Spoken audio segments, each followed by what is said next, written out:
राम राम हरे हरे हरे कृष्ण कृष्ण कृष्ण हरे हरे कृष्ण कृष्ण हरे हरे कृष्ण कृष्ण हरे हरे। गोपाल कृष्ण भगवान की जय। श्रद्धा वाल्लभते ज्ञानम तत्परस्यतेन्द्रियः ज्ञानम लब्ध्वा पराम शांती मचिरेणाधि गच्छति। प्रस्तुत प्रवचन रूपी निरूपणासाठी निवडलेला श्लोक श्रीमद् भगवद्गीता या ग्रंथातील अत्यंत महत्त्वाचा चौथा अध्याय। या चौथ्या अध्यायातील 39 क्रमांकाचा महत्त्वपूर्ण श्लोक नियोजित प्रवचन चिंतनासाठी निवडला आहे।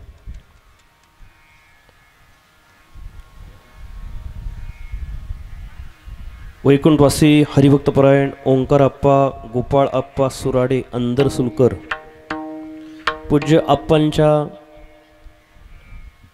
प्रथम पुण्यस्मरणाच्या निमित्ताने चालत असलेला हा दिव्य उत्सव अखंड हरिनाम सप्ताह, या सप्ताहातील द्वितीय दिवसाची प्रवचन सेवा आज आपण सर्वजण या ठिकाणी आप्पांच्या निमित्ताने त्यांना आदरांजली व्यक्त करण्याकरता नामस्मरण कथा सत्संग भगवत साधना या निमित्ताने आपण एकत्र आलो आहे।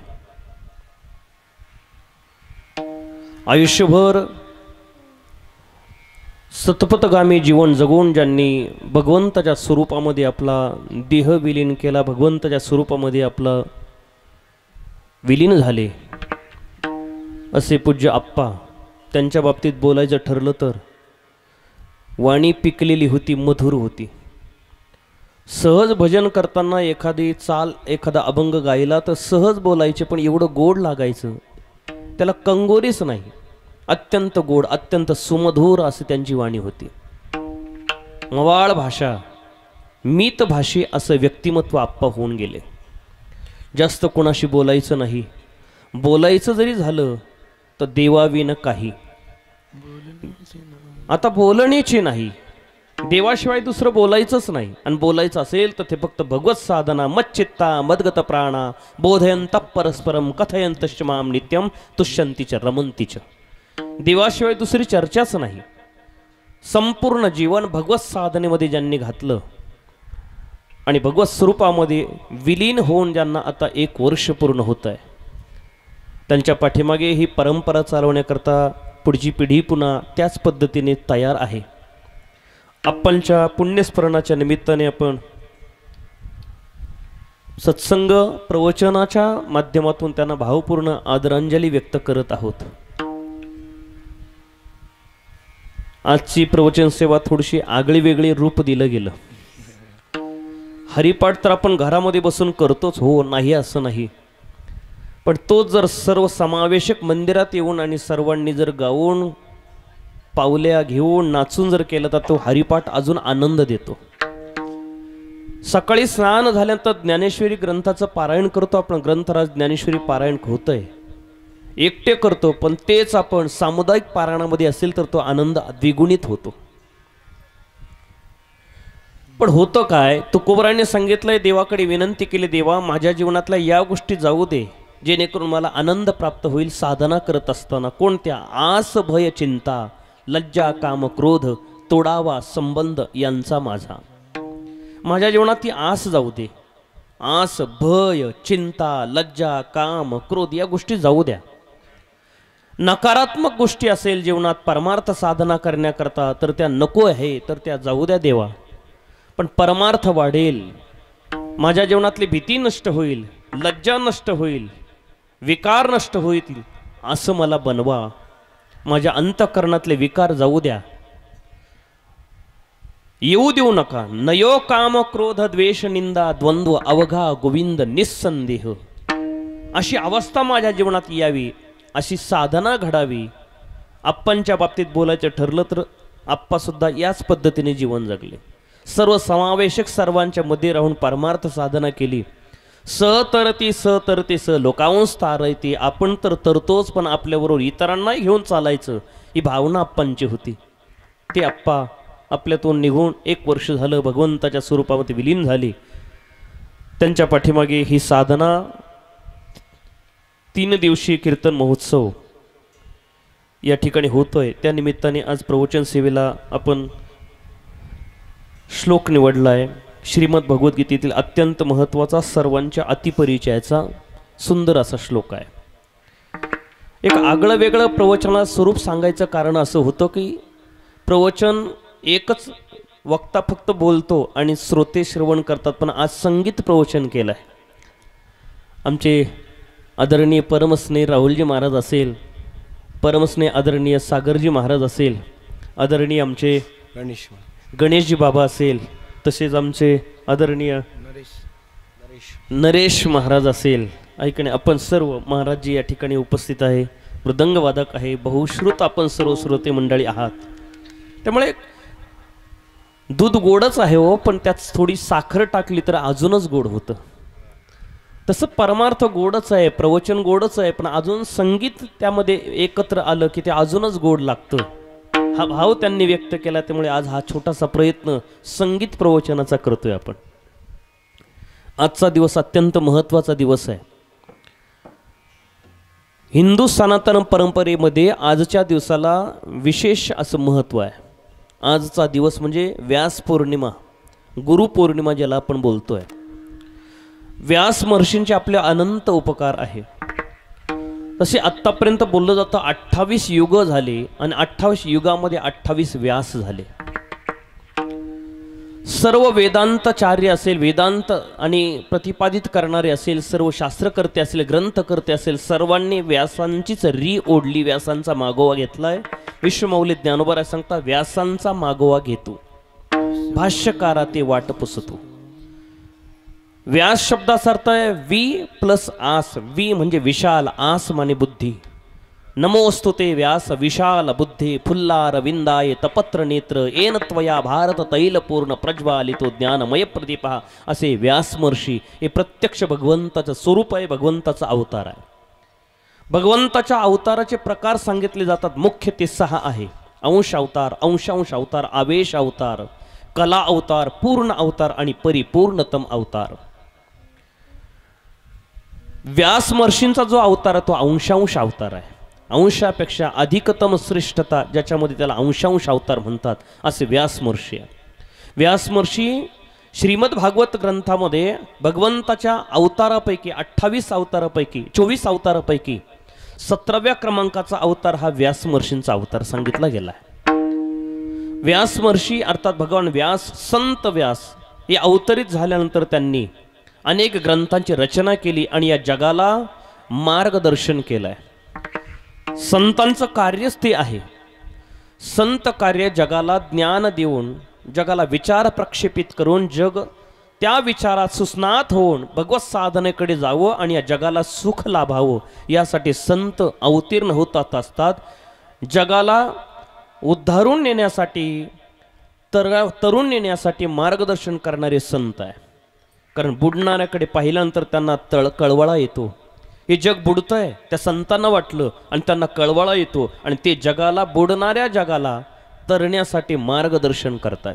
बुडत हे जनन देख विठोळा, बुडत हे जनन देख विठोळा, बुडत हे जनन देख विठोळा, बुडत हे जनन देख विठोळा,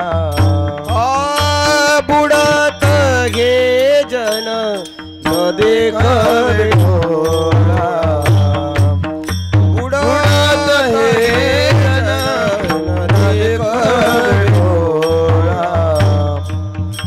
बुडत हे जन न देख विठोळा, बुडत हे जन न देख विठोळा. येतो कडवळा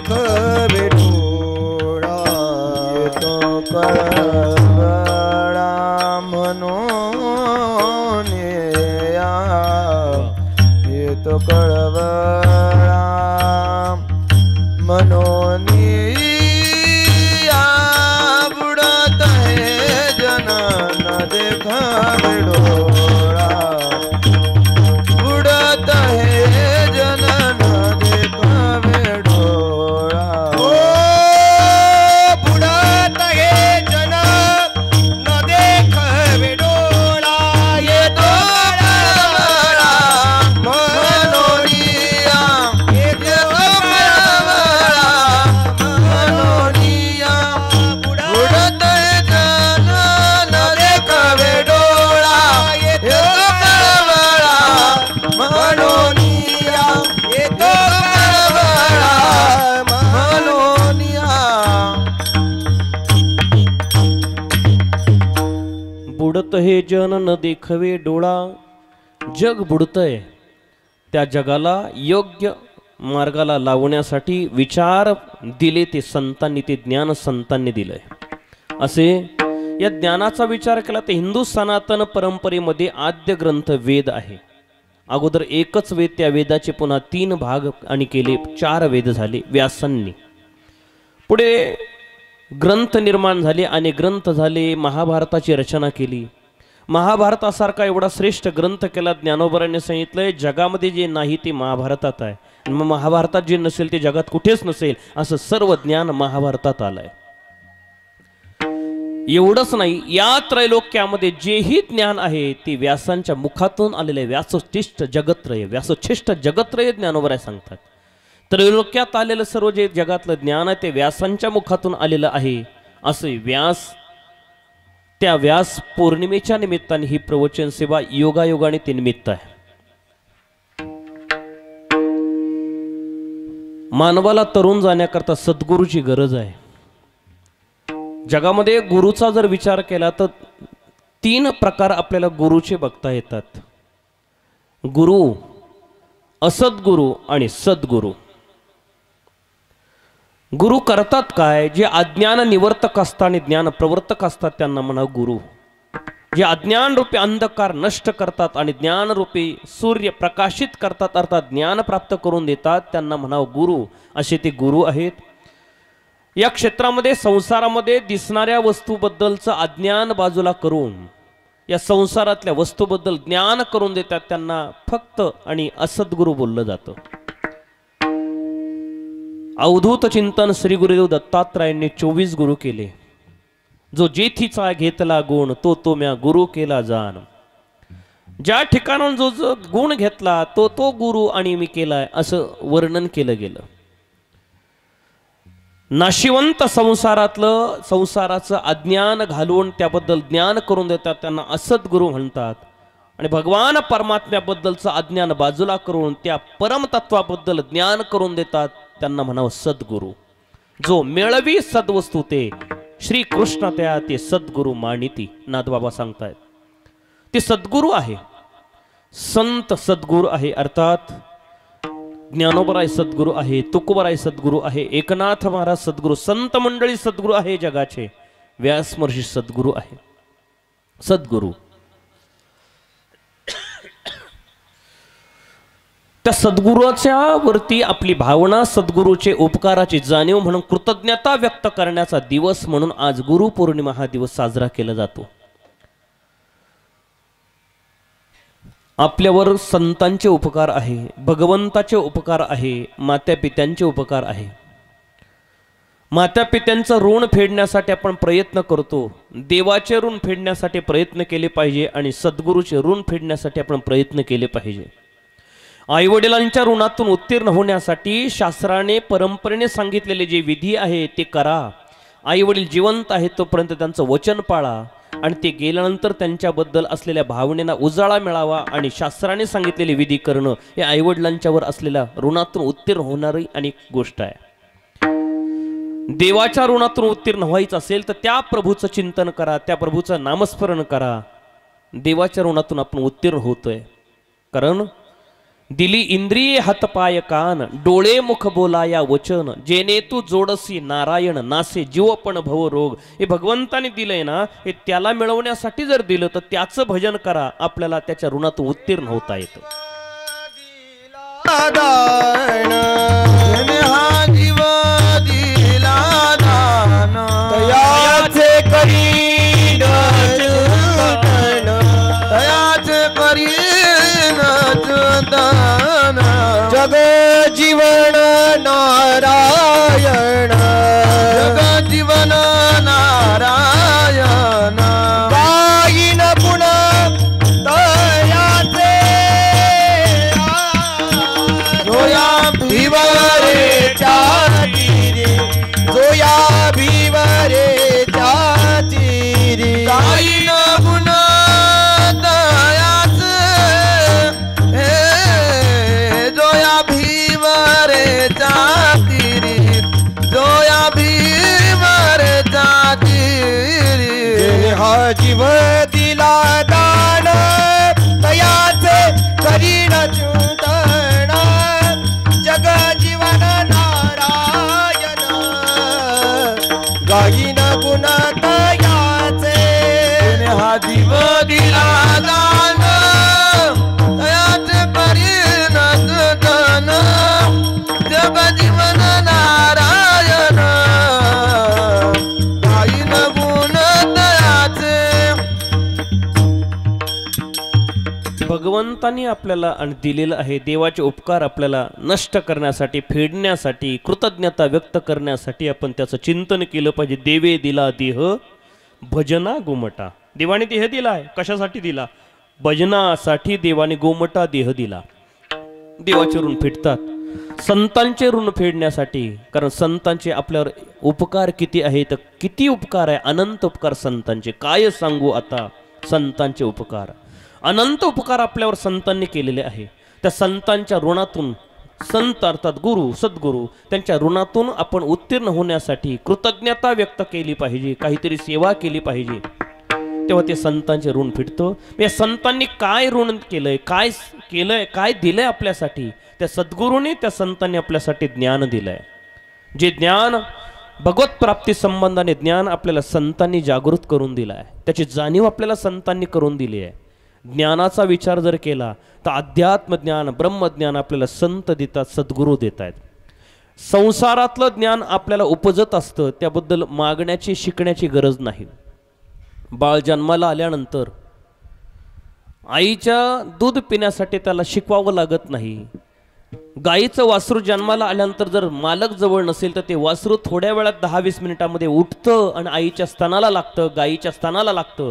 त्याला शिकवण्याची गरज नाही, ते उपजत ज्ञान आहे.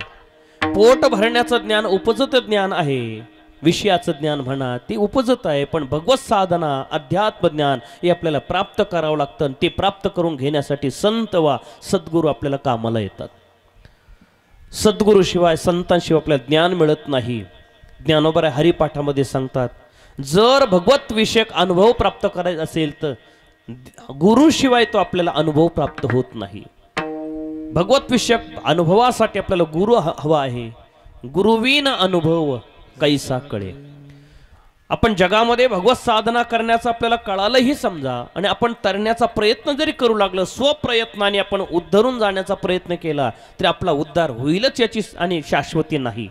स्वतःच्या बुद्धिबळावर अनेक जणांनी तरण्याचा प्रयत्न केला, त्यांचं काय झालं?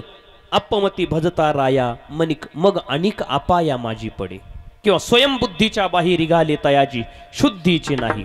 काय झालं? बुडाले तयाचा मूळ ना मार्ग. बऱ्याच जणांनी भवसागरामध्ये उड्या टाकल्या, स्वतःच्या बुद्धिबळावर, बाहुबळावर तरण्याचा प्रयत्न केला, पण ते पलीकडे पोचले नाही आणि अलीकडे तर नाहीच. त्याने उड्या टाकल्या, गेले कुठे? बुडाले. स्वतःच्या बुद्धिबळावर तरण्याचा, कारण काही गोष्टी स्वतःच्या मनाने करू नये. औषध स्वतःच्या मनाने घेऊ नये आणि परमार्थ हा स्वतःच्या मनाने करू नये. औषध डॉक्टरच्या सल्ल्यानेच घ्यावं आणि परमार्थ हा सद्गुरूच्या, संतांच्या सल्ल्यानेच करावा. जगाच्या पाठीवर इतिहासामध्ये आपल्याला थोडीशी उदाहरणं बघायला मिळत आहेत की त्यांनी स्वतःच्या बुद्धिबळावर आपल्या पूर्व प्रारब्धावर त्यांनी भवसागर तरण्याचा प्रयत्न केला. हो, ते तरलेही, पण थोडीशी उदाहरणं आहे बोटावर मोजण्या इतकी. त्यामध्ये शबरी मातेचं उदाहरण आलंय. दाराच्या पुढे पशूंचे दावण बांधलेली पाहिली. वडिलांना विचार, बाबा हे पशु कशा करता आणले? वडिलांनी सांगितलं, बाळ उद्या तुझं लग्न आहे, लग्न प्रसंगी पाहुण्यांना मेजवानी जेवणाला द्यायचे म्हणून हे पशु आणले. तिने सांगितलं, बाबा जे करताय ते चूक आहे. या मुक्या प्राण्यांचा माझ्या सुखासाठी बळी घेणं हे अयोग्य आहे, पाप आहे, करू नका.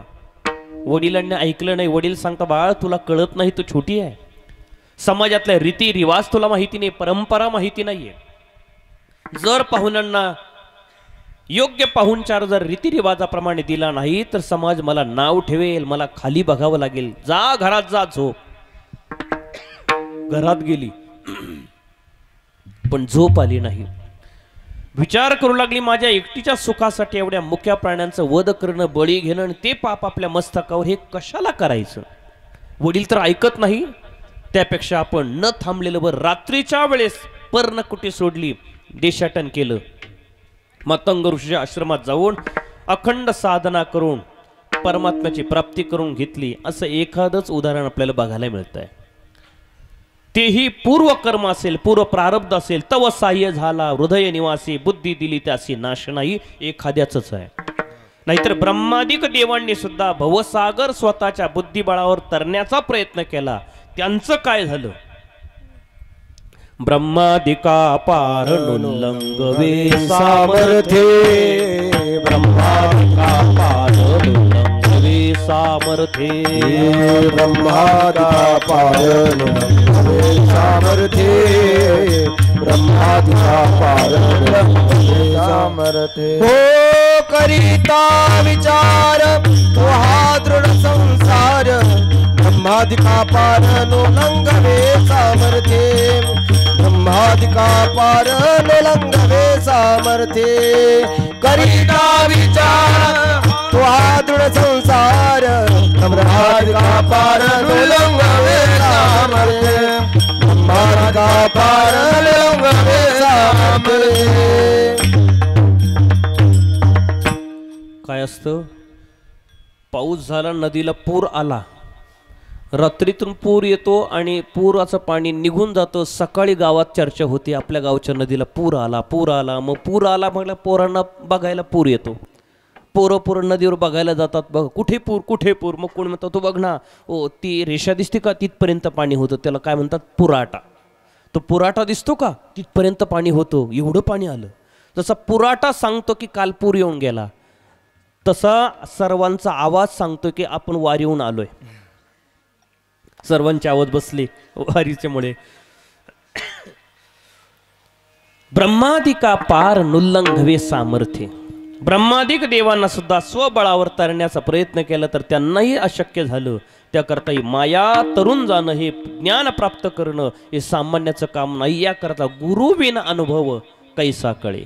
गुरुशिवाय ते प्राप्त होत नाही आणि ते ज्ञान मिळवण्यासाठी आपल्याला सद्गुरूची गरज आहे. अर्जुनाला भगवंतांनी ज्ञानाबद्दल महती सांगितली. अर्जुनाला सांगितलं, अर्जुना हे ज्ञान कसं आहे? अशुभापासून मोक्षापर्यंत शुभापर्यंत नेणार हे ज्ञान आहे. हे ज्ञान कसं आहे? इदम तो ते गुह्यतमम प्रवक्ष्याम्यन सयवे ज्ञानम विज्ञान सहितम यज्ञात्वा मोक्ष शुभात. अर्जुनाला ज्ञानाचं महत्व सांगितलंय. अरे अर्जुना, हे ज्ञान असं आहे, हे ज्ञान तसं आहे, हे ज्ञान असं आहे. सर्व वर्ण ज्ञानाबद्दल अर्जुनाला सांगितलं आणि अर्जुनाच्या मनामध्ये जिज्ञासा निर्माण झाली अशी थोडीशी, की अरे जर एवढं श्रेष्ठ ज्ञान आहे, अशुभापासून शुभापर्यंत अर्थात मोक्षापर्यंत जर घेऊन जाणार हे ज्ञान असेल तर हे ज्ञान मलाही मिळावं अशी जिज्ञासा अर्जुनाच्या मनामध्ये निर्माण झाली. आणि ती जिज्ञासा फक्त अंतःकरणात निर्माण झाली. अर्जुन देवाला विचारणार होता, देवा जर एवढं श्रेष्ठ ज्ञान, पवित्र करणारं ज्ञान, मोक्षापर्यंत पोहोचणारं जे ज्ञान असेल देवा, तर ते ज्ञान मला कसं मिळेल, मला कधी मिळेल, मला सांगा, असं अर्जुन विचारणार होता. अर्जुनाला विचारण्याच्या अगोदर देवाने त्याचं अंतःकरण जाणलं आणि तव ते मनोगत देवे जाणितले.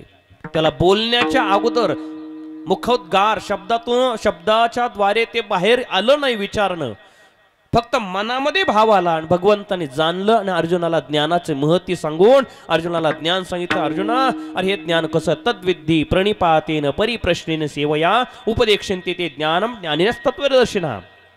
हे ज्ञान प्राप्त होतं, पण असं होत नाही. त्याच्यासाठी सांगितले प्रयत्न. तद्विद्धी प्रणिपातेन परिप्रश्नेन सेवया. मग तनु मनोजीवे चरणासी लागावे, आगरवता करावे दास्य सकळ, मग अपेक्षित आपुले. साधू संतांच्या सद्गुरूच्या समोर जाऊन आपण त्यांची सेवा केली पाहिजे नम्रतेने. काय सुंदर वर्णन केलं. आज मी सकाळी त्या ओव्या आवर्जून वाचल्या. ही सद्गुरूची सेवा कशी करावी ज्ञानोबरायांनी किती सुंदर वर्णन केलं 14व्या अध्यायामध्ये. ज्ञानोबराय सांगतात, सद्गुरूचं सर्व आसन मी होईल, सद्गुरूचं सर्व जगच मी होईल. सद्गुरू जेवण करतील, ताट मी होईल.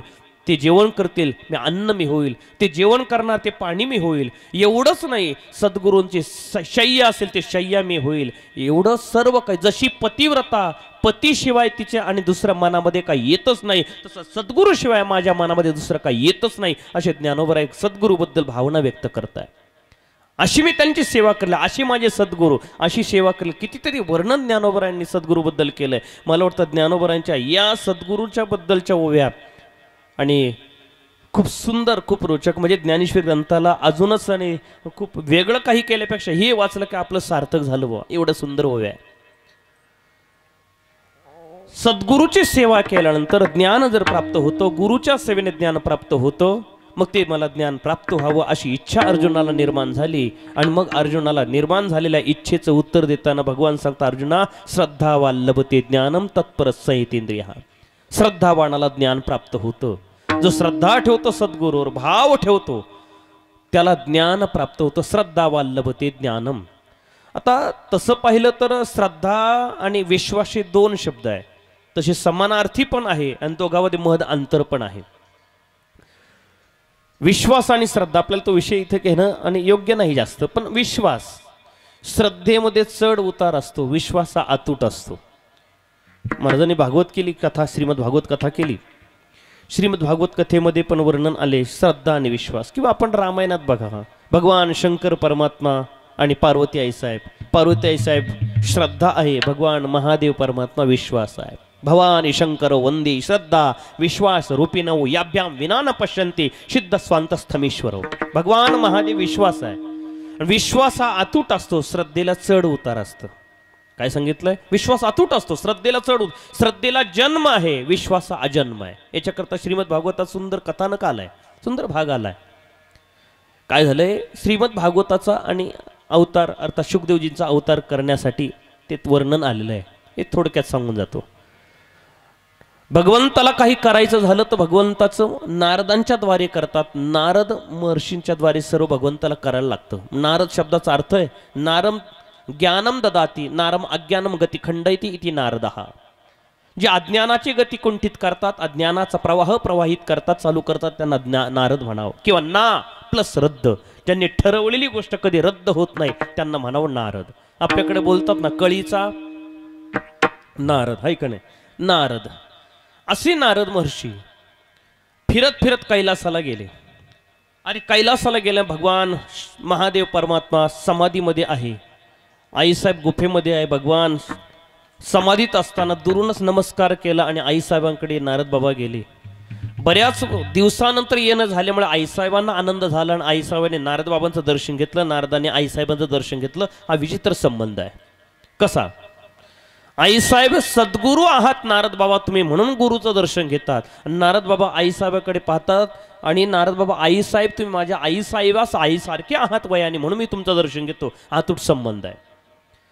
नारदांना आईसाहेब विचारतात काय येणं जाणं फार आमच्याकडे दुर्मिळ केलं, काय येत नाही, वाकडी वाट करत जा, येत जा. तेव्हा नारद बाबा सांगता मी संसारातल्या लोकांकडे, गृहस्थी लोकांकडे जाणं येणंच बंद केलं. काय असतं या गृहस्थी लोकांचं जसं असतं, गेलं की त्याचं असं त्याचं असं याचं असं त्याचं सर्व स्वार्थाचाच विचार करताय. सुर नर मुनिजन सबकी यह रीती स्वार्थ लागी करई सब प्रीती. त्यामुळे मी कुणाकडे जात नाही, कारण मला माहिती आहे नवारे पत्युक कामाय पतिप्रिय भवती आत्मनस्तो कामाय पतिप्रिय होते, नवारे जाया कामाय जाया पुत्र भवती आत्मनस्तो कामाय जाया पुत्र भवती. हे सर्व काही स्वार्थासाठी चाललंय, मी कोणाकडे जात नाही. आईसाहेब पण माझा आणि भगवंताचा संसार स्वार्थीने आम्ही निस्वार्थ एकमेकावर प्रेम करतो. नारद बाबा सांगतात जर निस्वार्थ प्रेम करता, हो सर्व निस्वार्थ. आत भगवान महादेवांना समाधीमध्ये जे भगवान कृष्ण परमात्म्याचे लीलांचं दर्शन होईल, घरी आले की ते मला सर्व सांगतात. सद्गुरूने दिलेला मंत्र सुद्धा त्यांनी मला सांगितला. एवढं माझ्यावर ते प्रेम करता, काहीच मनात ठेवत नाही. असं बोलल्यावर नारद बाबा सांगतात तुमचा संसार तुम्हाला लकला बाबा, याला दृष्ट लागू नये अशी माझी इच्छा आहे. पण मला एक सांगायचं, एक विचारायचं आहे, मग महादेवाच्या गळ्यामध्ये मुंडक्याची माळ आहे ती कशाची सांगितली असेल? पार्वती साहेब सांगता असं तर काय अजून सांगितलं नाहीये, फक्त माझा आवडीचा अलंकार सांगितलाय, पण असं काय नाही. मला काय करायचं बाबा, तुमचे पती आणि तुम्ही, आपलं मी साधू माणूस पडलो, येतो मी. निघाले. जाता जाता भगवान शंकर परमात्म्याला भेटले. देवा आईसाहेब घरी वाट पाहतात, लवकर जा, प्रवचन संपलं की पटकन. भगवान शंकर विचार करतात ज्या अर्थी तुम्ही घरून आले ना, त्या अर्थी आज संक्रांत असावीच असं मला वाटतंय. भगवान शंकर परमात्मा समाधी उत्थान झाली, घरी जातात. पार्वती आईसाहेब वस्त्र अलंकार काढले, काळे वस्त्र परिधान केले, मलिन वस्त्र परिधान केले आणि एका खोलीत जाऊन बसली, ज्या खोलीला म्हणतात कोपभुवन. पूर्वीच्या काळात महिला मंडळीला, भगिनींना रुसण्याची वेळ आली, राग आला की स्पेशल रूम असायची, स्पेशल खोली असायची. ऐक नाही, हे कशावरून रामायणात बघा. काही माता रुसली, कोपभवनात जाऊन बसली. तशी कोपभवनात जाऊन बसल्या, दरवाजा आज खुललेला पाहिला. भगवंताला वाटलं आज मुहूर्त झालेला आहे, दरवाजा उघडलाय, उद्घाटन झालंय. आत गेले. पार्वती साहेबांनी पाहिलं, पुन्हा तोंड फिरून घेतलं, देवाकडे तोंड केलंच नाही, पाठ केली. पुन्हा भगवान समोर गेले. काय झालं देवी, काय झालं देवी? काहीच बोलू नका, तुम्ही कपटी आहे, माझ्याशी बोलू नका. भगवान शंकर सांगता कपटी कशाचे? कपटी त्याला म्हणतात जो आत वेगळं असताना बाहेर वेगळं दाखवतो, त्याला कपटी म्हणतात. पण मी आतही वेगळा नाही, बाहेरही वेगळा नाही, सर्व तुम्हाला सांगतोय, कपट नाहीये. मग आईसाहेब सांगतात सांगा, कपटी जर नाही तर तुमच्या गळ्यामध्ये मुंडक्याची माळ आहे, ती कशाची मला आत्तापर्यंत का सांगितली नाही? याचा अर्थ तुम्ही लपवलं, कपट केलं. भगवान सांगतात देवी तसं नाही, माझं तुमच्यावर किती प्रेम आहे या प्रेमाचं प्रतीक म्हणून मुंडक्याची माळ आहे. आईसाहेबांना समाधान वाटलं, पुन्हा तोंड फिरून घेतलं. जा, अजिबात सांगू नका, का काही बोलू नका माझ्याशी. अरे झालं का आता? सांगितलं नाही, माझ्यावर प्रेम करतात तुम्ही म्हणून मुंडक्याची माळ आहे. म्हणजे काय भानगड आहे? भगवान सांगतात देवी त्याचं कारण असं आहे, अनेक भक्त आहे तुमचे, त्या भक्तांना लीला दाखवण्यासाठी तुम्ही अनेक रूप धारण करतात. एक देह टाकला की दुसरा देह धारण करतायत आणि भक्तांसाठी लीला देतात. त्यासाठी मागचा देह पडला पहिला की तो देह पडल्यानंतर माझं त्या तुमच्या स्वरूपावर प्रेम असल्यामुळे मी त्याचं प्रेमाचं प्रतीक म्हणून ते मुंडकं काढतो, माझ्या माळेत ओवतो. आत्तापर्यंत तुम्ही एवढे अवतार घेतले म्हणून हे मुंडके एवढे तुमच्या प्रेमाचं प्रतीक आहे. पार्वती साहेबांना थोडं बरं वाटलं.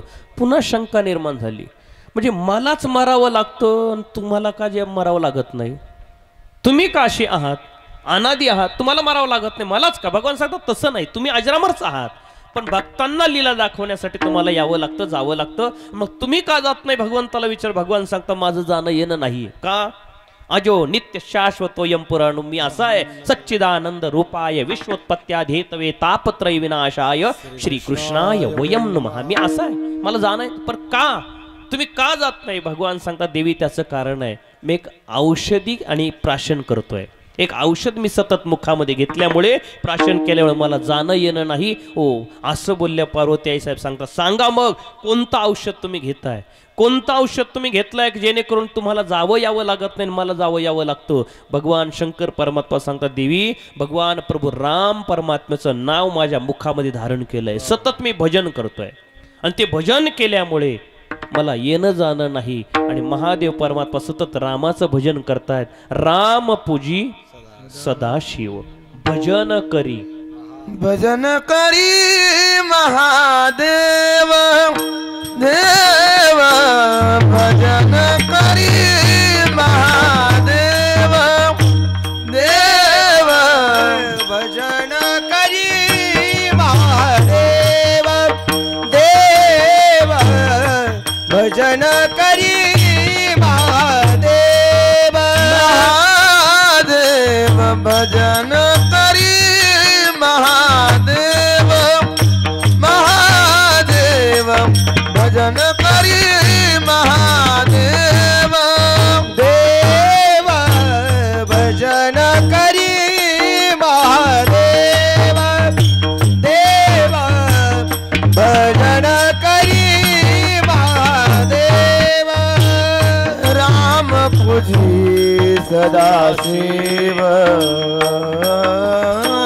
राम पूजी सदाशिव सदाशिव भजन करी महादेव देव भजन करी महादेव राम पूजी सदाशिव राम पूजी सदाशिव शिव भजन करी महादेव देव भजन करी महादेव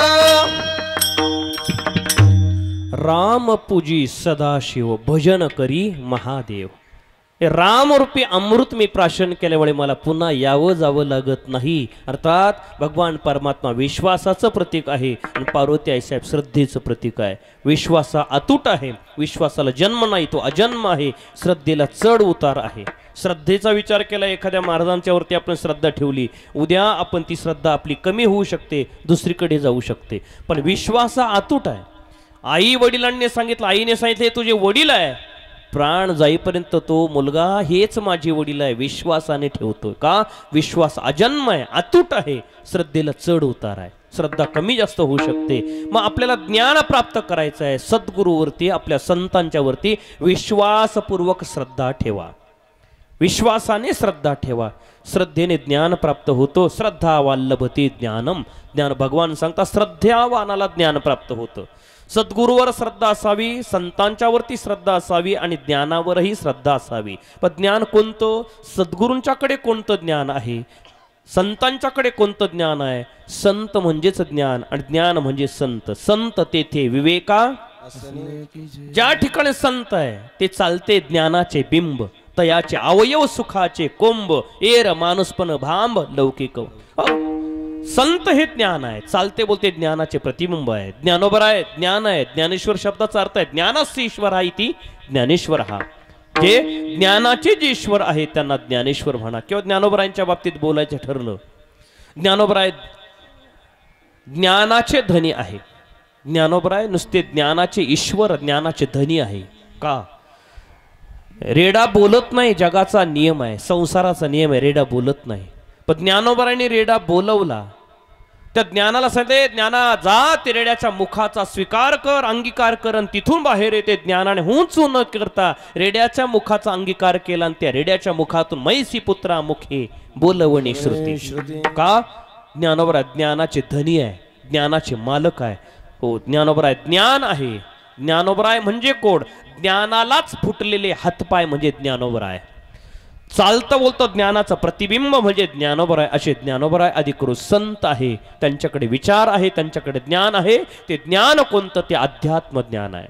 सद्गुरूकडे अध्यात्म ज्ञान आहे, संतांच्याकडे सद्गुरूकडे अध्यात्म ज्ञान, आणि ते ज्ञान आपल्याला श्रद्धा ठेवल्यानंतर प्राप्त होतं.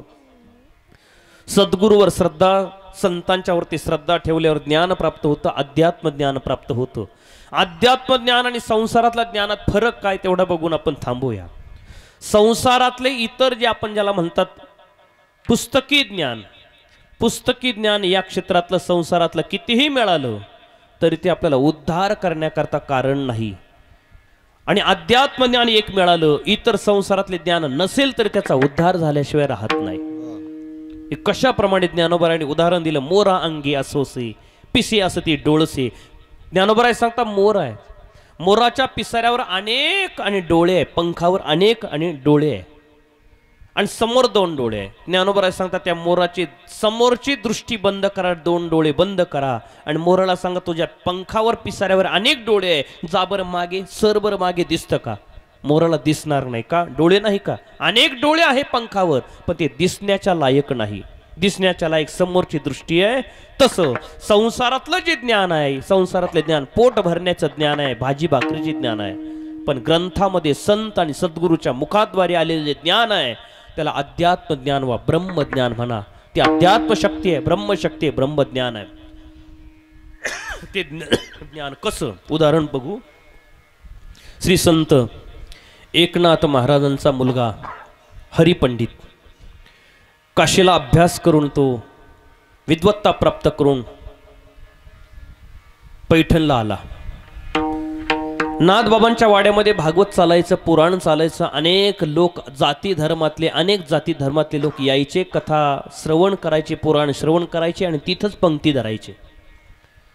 त्यावेळेला ते खटकायचं त्याला. भले ज्ञान प्रवचन ऐकत असेल हरकत नाही, पण ही पंक्तीला एकच बसतात आपल्या घरात आणि सर्व जाती धर्माचे लोक. त्याला खटकायचं, त्याला बरोबर वाटत नव्हतं. पण वडिलांच्यावरती श्रद्धा होती आणि वडिलांचा धाक असल्यामुळे त्याला बोलता येत नव्हतं. एक दिवस प्रसंग असा झाला, नाथबाबा प्रसाद घेतला, निवांत बसले, हरिपंडित बसलेले आहे आणि एक म्हातारी आजी त्या ठिकाणी रडत रडत नाथांच्या जवळ आली. दर्शन घेतलं, बाजूला बसले, रडू लागली. नाथबाबा विचारतो, आजी रडायला काय झालं, का रडता तुम्ही? ती आजीबाई सांगू लागली, महाराज 3 वर्षापूर्वी मी एक संकल्प केला होता सहस्त्र ब्राह्मण भोजनाचा. 1000 ब्राह्मणांना जेवण घालेल असा संकल्प केला होता महाराज, की पुढच्या वर्षी 1000 ब्राह्मणांना जेवण घालायचं. पण दुसऱ्या वर्षी दुष्काळ पडला, परिस्थिती माझी बिकट झाली. पुन्हा 1 वर्ष, 3 वर्ष झाली महाराज, आणि कोरोनाच्या लसी घेतल्यामुळे तर माझ्या शरीरात त्राणच राहिलं नाही. आता असं वाटतं आज आहे उद्या राहील की नाही. आणि संकल्प केलाय तो जर अपूर्ण राहिला तर मला डुकराच्या जन्मात जावं लागेल. कारण शुभ संकल्प केला, सत्य संकल्प केला, तो अपूर्ण जर ठेवला तर आपल्याला खालच्या योनीत जावं लागतं. तर मला भीती वाटते, दुःख होतंय महाराज, करू काय, मला काहीतरी सांगा, म्हणून रडू येत आहे. नाथबाबा सांगता, आजी तुम्ही किती ब्राह्मणांना, 100 ब्राह्मणांना जेव्हा, अहो महाराज माझी परिस्थितीच नाही राहिली हो, काहीच नाही, परिस्थितीच नाही पूर्ण, मी तर पोट कसं तरी भरते, काहीतरी उपाय सांगा. हरिपंडित ऐकतोय.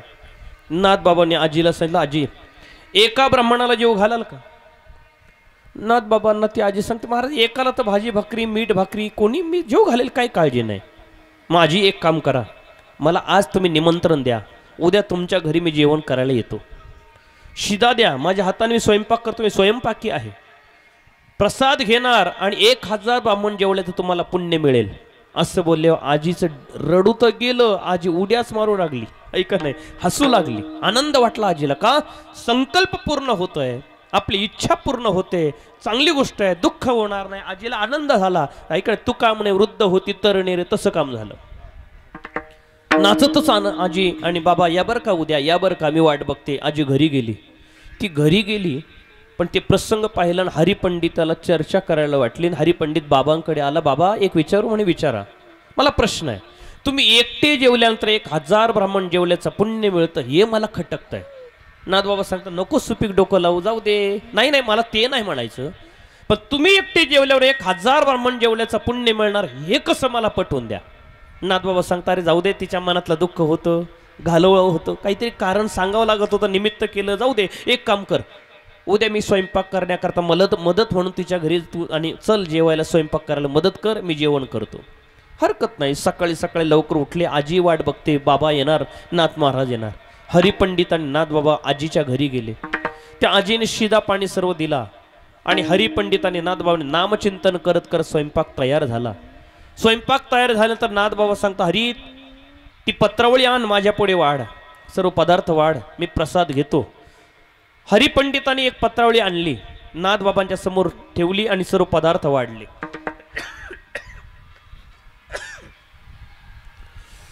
नाथबाबांनी नामचिंतन करत करत, भगवत चिंतन करत करतो प्रसाद हरिचिंतनी समर्पण केला. प्रसाद सेवन केला, जेवण झालं. नाथबाबा सांगता, हरी मी बाहेर जाऊन कोपऱ्यात हात धुतो, तू एवढी पत्रावळी उचलून कोपऱ्यात कुठेतरी टाक. नाथबाबा हात धुण्याकरता बाहेर गेले. हरिपंडितांनी ती पत्रावळी उचलली, एक पान उचललं, त्याच्या खाली दुसरं पान तसंच आहे.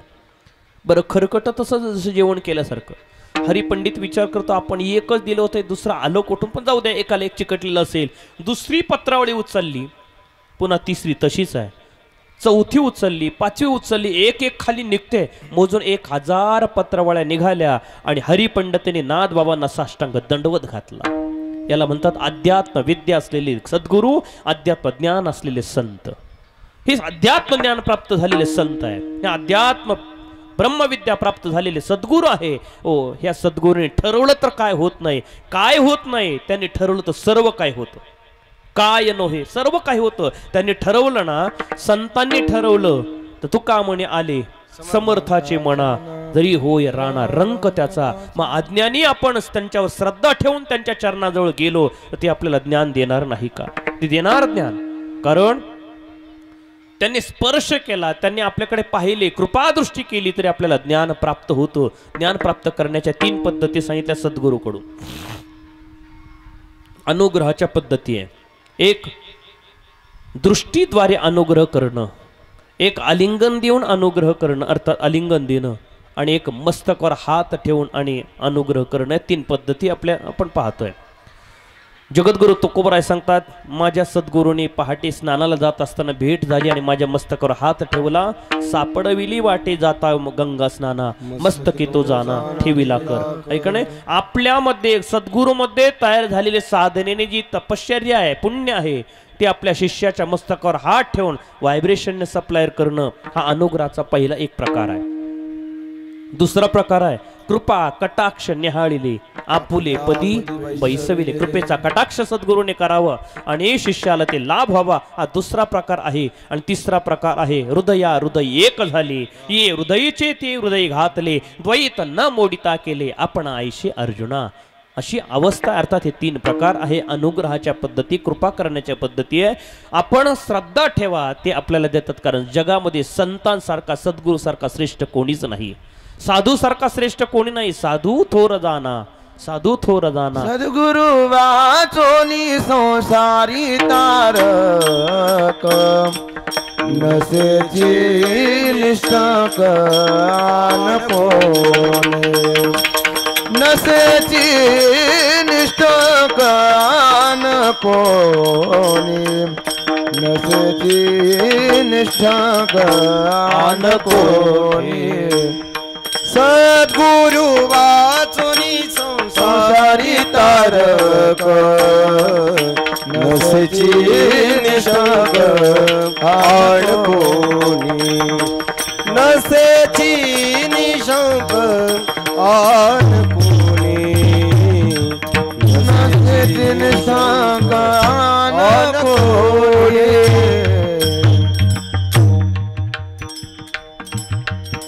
संसारात तरुण जाण्यासाठी सद्गुरू शिवाय दुसरा कोणीच नाही. नसेची निष्ठंक आन कोठे, सद्गुरू वाचून. ऐक नाही, साधू शिवाय अर्थात संत वा सद्गुरू शिवाय आपल्याला कोणी ज्ञान देऊ शकत नाही, उद्धरून नेऊ शकत नाही. त्याकरता सद्गुरूची सेवा केली पाहिजे. त्यांच्यामध्ये ताकद आहे, त्यांच्यामध्ये सामर्थ्य सद्गुरूमध्ये, की आपल्या शिष्याला आपल्या बरोबर घेणं, शिष्याला उद्धरून नेणं. संतांचा जर विचार केला तर त्यांच्याकडे ती ताकद आहे, ती शक्ती आहे. प्रसंग आठवला म्हणून नाथबाबांच्या जीवनातला प्रसंग आहे. बाबांना 2 मुली आणि 1 मुलगा. मुलाचं नाव हरिपंडित आणि मुलींचं नाव गोदावरीबाई आणि गंगामाई. ती गोदावरी पैठणमध्ये दिलेली गोदामाई. तिला 8 वर्षाचा मुलगा आहे. वय वर्ष 8 झालं पण ब्र शब्द सुद्धा बोलत नाही. काय असतं, भगवंताने अशी संसारामध्ये रचनाच अशी केली आहे. आपण भगवंता सृष्टीकडे जर पाहिलं तर खूप विशेष आहे. रचनाच भगवंताने अशी केली. बघा, आपण बघा, निरीक्षण करा. मुलगी लहान असते तेव्हा बडबड करते, मोठी झाल्यावर गप्प बसते, बोलतच नाही. मुलगा लहानपणी गप्प बसतो आणि मोठा झाले का बडबड करतो. बघा तुम्ही, मुलगी लहान असते ना सारखी बडबड करते, म्हणता अरे का तुला दुसऱ्या घरी जायचंय बाई, बोलू नको, इतकं बोलतात का, लोकांच्या घरी जायचं आपल्याकडे बोलतात. मुलगी लहानपणी जास्त आणि बडबड करते, पण मोठे झाल्यानंतर एक एक शब्द आणि तिचा विकत घ्यावा लागतो, बोलत नाही. आणि मुलगा लहानपणी पाहुणे जातात, हा कोणाचा मुलगा, काय रे नाव तुझं, तो शांत, काहीच बोलत नाही. लोक काय हा चिखलाच्या गोळ्याप्रमाणे बसतो, बोलतच नाही. लहानपणी काही बोलत नाही, पण मोठा झाल्यानंतर कीर्तनकाराला सांगावं लागतं, कीर्तनापुरतं तरी गप्प बसा, एवढी बडबड करतात. काय देवाने रचनाच अशी केली महाराज सृष्टीची, किती सुंदर रचना केली बघा. भगवान या सृष्टीचा विचार रचना करताना कशी केली बघा. देवाने ज्ञान वाटायला सुरुवात केली महाराज. ज्ञान वाटत असताना भगवंताने तो बॅलन्स स्टॉक होता तो घेतला, दक्षिणेकडून भगवंताने वाटायला सुरुवात केली. वाटत वाटत आपल्या अंदर सोडून असेच पुढे गेले, दिल्लीकडे उत्तरेकडे गेले. तिकडे ते संपलं. उत्तरेकडे वाटत वाटत गेले, ज्ञान संपलं. आता वाटत, आता बघ, पंक्तीला बसल्यानंतर मोठी पंगत असेल, वाढायला तिथून सुरुवात केल्यानंतर अर्ध्यापर्यंत वाढी येते आणि त्याची बादली संपते. पुन्हा घ्यायला जातो, पुन्हा घ्यायला भरून येईपर्यंत यांचं संपतं, तिथूनच सुरुवात करतो, पुढचे तसेच राहतात. तसं ज्ञान वाटत वाटत दक्षिणेकडून इकडे गेले, ज्ञान वाटत वाटत तिकडे संपलं. मग त्यांनी केलं काय देवाने, पुन्हा तिकडून फिरायचं ना, रिकामा नाही. मग सौंदर्य वाटायला सुरुवात केली, तिकडून सुरुवात केली, उत्तरेकडून सौंदर्य वाटत वाटत दक्षिणेकडे गेले आणि तेही संपलं. म्हणून बघा, दक्षिण भागात जा, तिकडची माणसं काळी कुट्ट आहे, रंगाला चांगले नाही, दिसायला चांगलं नाही, पण बुद्धिवान आहे. दक्षिणेकडे मंदिरात जा, जर मंदिरात पूजा चालू असेल तर पुजारी मंत्र एवढे सुंदर गातात की असं वाटतं प्रत्यक्ष भगवान परमात्माच मुखाद्वारे हे मंत्र स्पष्ट बाहेर काढतात. काय एवढे बुद्धिवान माणसं तिकडे आहे, पण दिसायला काळे कुट्ट आहे, कुरूप आहे. आपण इकडे जा, इकडे ज्ञान नाहीये, म्हणून इकडून पार्सल दिल्लीला पाठवावं लागते आपल्याकडे. ज्ञानी नाहीये, पण किती सुंदर आहे हो. आपण उत्तरांचल बघा, छत्तीसगड बघा, काश्मीर बघा, दिल्ली बघा, माणसं सुंदर आहे, पण बुद्धी कमी आहे. काय देवाची रचनाच अशी आहे भगवंताने. तेव्हा तिने सांगितलंय नाथबाबांकडे, ते 8 वर्षाच्या मुलाला घेऊन, देवाची लीला आहे. उचललं त्या मुलाला आणि नाथांच्या समोर बसवलं. बाबा, आपल्या वडिलांना बोलू लागले, बाबा माझा मुलगा 8 वर्ष झाले ब्रश शब्द सुद्धा बोलत नाही, असा मुका मुलगा चिखलाच्या गोळ्यासारखा बसून मला समाधान होत नाही, काही करा, त्याला बोलतं करा. नाथ बाबा सांगता, असं कुठे होईल का, त्याचं प्रारब्ध आहे, जो जसू कर्म करही तसू फल चाखा. त्याचं कर्म जसं असेल तसं त्याला ना. भगवान परमात्मा एखाद्याला मुका करतो, बहिरा करतो, आंधळा करतो, पांगळा करतो, हे विनाकारण करतो का? नाही. जर विनाकारण करतो असं म्हणावं तर हे आंधळे पांगळे बहिरे आपण काकडा झाल्यावर गातो, हे काय? बघा तुम्ही, बैरा का केलं नाही? ऐकिले गायले गीत नाटामध्ये, बैरा झालो या जगी, नाही केले पुराण श्रवण, पुढे नाही वेदशास्त्र, नाही वेदशास्त्र पठण, गर्भी बहिरा झालो त्या गुणी. काय केलं मी?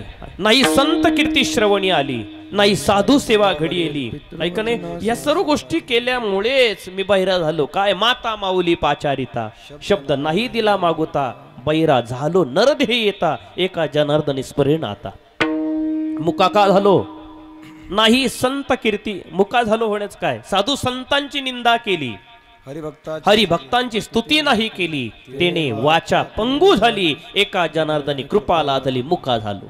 विनाकारण नाही. भगवान आपल्याला सर्व इंद्रिय योग्य देतात, पण त्या इंद्रियाचा वापर जर आपण योग्य कामासाठी केला नाही तर भगवान विचार करता पुढच्या वेळेस त्यांना हे इंद्रिय यांनी योग्य वापरलं नाही, ते आपण मायनस करून यांना पुढे पाठवा. म्हणून देव कान देतो पण वायरी कट करून देतो, सप्लाय कट करून पाठवतो. अशी अवस्था आहे. यासाठी आपण सदृढ असाल तर त्या कार्यासाठी, देवाच्या कार्यासाठी सर्व इंद्रिय वापरा, हो, तर त्याचा फायदा होईल. अशी अवस्था आहे. तेव्हा त्याचं कर्म तसं असेल म्हणून त्याला मुक केलं. मी काय करू शकतो? नाही, मला माहिती नाही. तुम्ही लोकांची दुःख घालवतात, तुम्ही साधू आहात, संत आहात, लोकांची दुःख घालवतात, अनेक लोकांचे पीडा नष्ट करतात, आणि माझ्या आपल्या स्वतःच्या मुलीचा मुलगा तुम्ही नीट करू शकत नाही. मी अन्न पाणी त्याग करेल जर माझ्या मुलाला तुम्ही बोलता करत नाही, तोपर्यंत उठणार नाही. अनशन धरलं, शेवटी बराच वेळ झाला. नाथ बाबा सांगता, अगं जाऊ दे, त्याचं कर्म नाही, मला काही सांगू नका, तुम्ही याला बोलतं करा, बोलतं करा, बोलतं करा. असं बोलल्यावर नाथांना नाईलाज झाला आणि नाथ बाबांनी आपला हात त्याच्या गालाला लावला. ज्याप्रमाणे ध्रुव बाळाला भगवान परमात्मा प्रसन्न झाल्यानंतर ध्रुवाने देवाकडे पाहिलं, जगाचा मालक प्रसन्न झालाय, पण त्याची स्तुती मला करता येत नाही. मला स्तुती करताय, ध्रुव नुसता बघतोय, हा देव आहे, पण याची स्तुती कशी करावी अज्ञान आहे.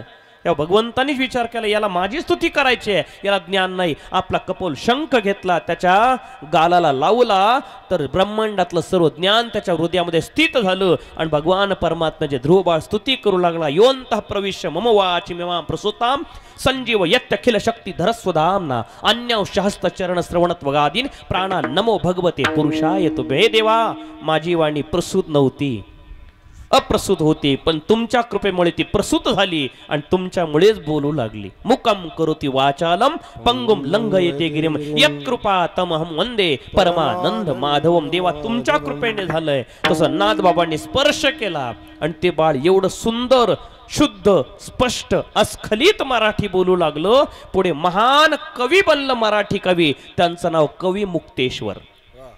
संतांनी स्पर्श केला तर काय होत नाही हो, त्यांनी ठरवलं तर सर्व होतं, कारण ते समर्थ आहे. तुका म्हणे आले समर्थाचे म्हणा, जरी होय राणा रंक त्याचा. मग त्यांना जर आपण शरण गेलो आणि त्यांच्याकडे ज्ञानाचं दान जर मागितलं तर ते आपल्याला सद्गुरू आपले संत आपल्याला ज्ञान का देत नाही, यासाठी तनु मनो जीवे चरणाशी लागावे.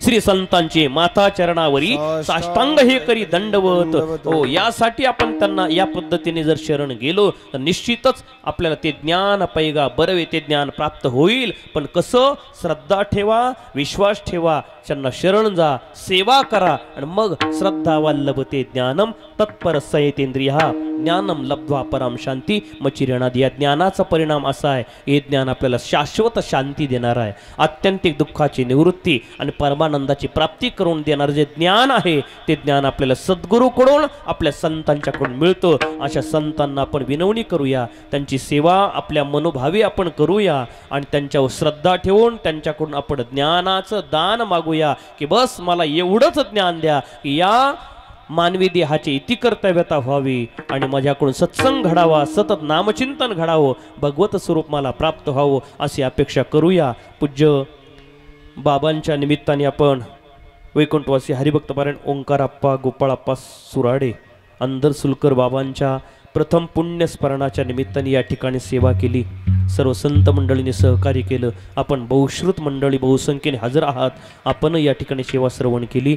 तेव्हा झालेली प्रवचन सेवा या ठिकाणी भगवत चरणारविंदी साधू संतांच्या चरणारविंदी समर्पण करून सेवेला पूर्वविराम देतो. खूप आणि छोटा परिवार पण मोठा उपक्रम मी आल्याबरोबर आपले बाबांचे नातू आदरणीय हरिभक्तपरायण आमचे परमस्नेही सार्थक भाऊ सुरोडे यांना म्हटलं खूप मोठा सुराडे यांना म्हटलं खूप मोठा कार्यक्रम धरला आहे, आपल्या जीवापेक्षा खूप मोठा जाते. म्हटलं महाराज अंधरसूलमध्ये जीव केवढाही राहू द्या, एवढे महान भगवत भक्त सर्व मंडळी असल्यामुळे इथं कार्यक्रम करायला काही लागत नाही.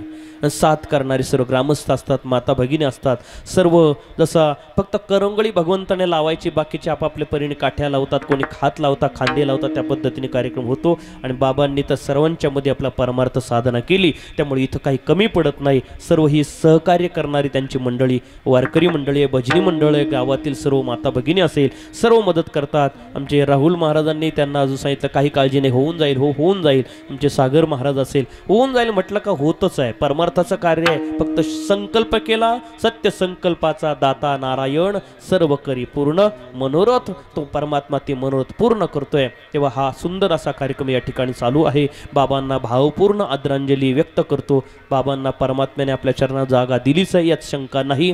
आणि जन्माला घालायचं असेल बाबांना तर घेईन मी जन्म याजसाठी देवा, तुझी चरण सेवा किंवा हरिदासाचे घरी मज उपजवा जन्मांतरी, एवढं द्यावं. आणि अजून आपल्याबरोबर परमार्थ करण्याकरता आपल्या परमार्थाला पोषण मिळावं म्हणून त्यांना आपल्यात येऊ द्यावं, एवढी अपेक्षा करतो आणि या सेवेला पूर्णविराम देतो. पुंडलिक वरदा हरिविठ्ठल, श्री ज्ञानदेव तुकाराम, पंढरीनाथ भगवान की जय, माऊली ज्ञानेश्वर महाराज की जय, जगद्गुरु तुकाराम महाराज की जय, सद्गुरु जोग महाराज की जय. निवृत्तिराया निवृत्तिराया सुपानुक्ता ज्ञान सखया. बोला बोला सगळे. निवृत्तिराया निवृत्तिराया सुपानुक्ता ज्ञान सखया. हे निवृत्तिराया निवृत्तिराया सोपानमुक्ता बाई ज्ञान सखया. निवृत्तिराया निवृत्तिराया सोपानमुक्ता बाई ज्ञान सखया. ओ सोपानमुक्ता बाई ज्ञान सखया. सोपानमुक्ता बाई ज्ञान सखया. हे सोपानमुक्ता बाई ज्ञान सखया. सोपानमुक्ता बाई ज्ञान सखया. हे निवृत्तिराया निवृत्तिराया सोपानमुक्ता बाई ज्ञान सखया. निवृत्तीराया निवृत्तीराया सोपान मुक्ताबाई ज्ञान सखया निवृत्तीराया निवृत्तीराया सोपान मुक्ताबाई ज्ञान सखया निवृत्तीराया निवृत्तीराया सोपान मुक्ताबाई ज्ञान सखया निवृत्तीराया निवृत्तीराया सोपान मुक्ताबाई ज्ञान सखया सोपान मुक्ताबाई ज्ञान सखया सोपान मुक्ताबाई ज्ञान सखया